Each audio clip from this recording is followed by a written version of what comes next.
போற்றி தேவர்கள் சேனா பதியே போற்றி புறமகள் மணமகள் கோவே போற்றி திறமிகு திண்ணிய தேகா போற்றி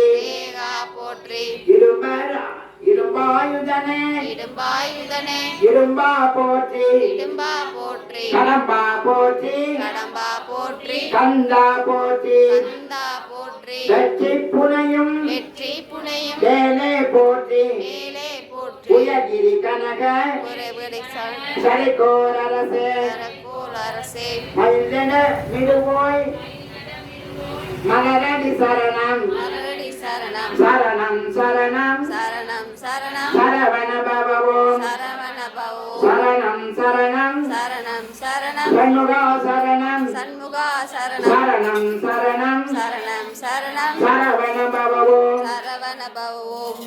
இந்த பாட்டு எழுதினவர் வந்து பாலதேவராயர்னு பேர். அவர் வந்து ஒரு பெரிய புலவர்.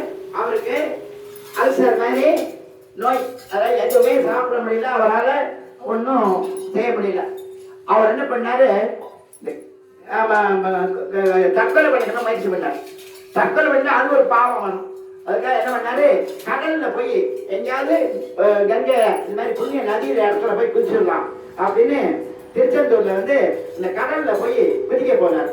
அப்ப குதிக்க போகும்போது நிறைய பேர் காவடி எடுத்துட்டு போயிட்டு இருந்தாங்க. எதுக்கு நீங்களா காவடி எடுத்து போறீங்க அப்படின்னு கேட்டார். எனக்கு அந்த நோய் செய்தது, இந்த நோய் செய்தது, அதுக்காக நான் காவடி எடுக்கிறோம் அப்படின்னு சொன்னாங்க. அப்படியா, அப்ப நம்மளும் முயற்சி பண்ணி பார்க்கலாமே அப்படின்னு சொல்லிட்டு இவர் போய் அந்த திண்ணையில உட்காந்துட்டு முருகா முருகா முருகான்னு தானம் பண்ண ஆரம்பிச்சார். உடனே முருகப்பெருமான் வந்து சொன்னார், நீ வந்து என் மேல பாட்டு பாடு, இந்த கந்தசஷ்டி கவசம் பாடு அப்படின்னு சொன்னார். உடனே இந்த பாட்டை பாட ஆரம்பிச்சார். இது பாட ஆரம்பிச்ச உடனே 33 34 வரும். அதனால பாட்டு பாடினோடனே இவருக்கு நோய் எல்லாம் கம்ப்ளீட்டு நீங்கி போச்சு. அதனால அவர் வந்து பாடுறாங்க பாலதேவராயர் பாடினது எடுத்துட்டு. அதனால இது பாடினாக்க எல்லா நோயும் நீங்கும். சட்டையில் இருந்தால் அகப்பையில் வரும்னு சொல்லுவோம் இல்லையா, குழந்தை பிறக்கும். அந்த குழந்தைக்கு இதெல்லாம் படிச்சோம்னா நல்ல இது வரும்.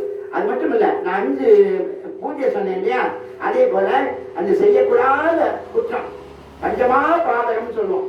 அது என்ன தெரியுமா, பிரம்மஹத்யா,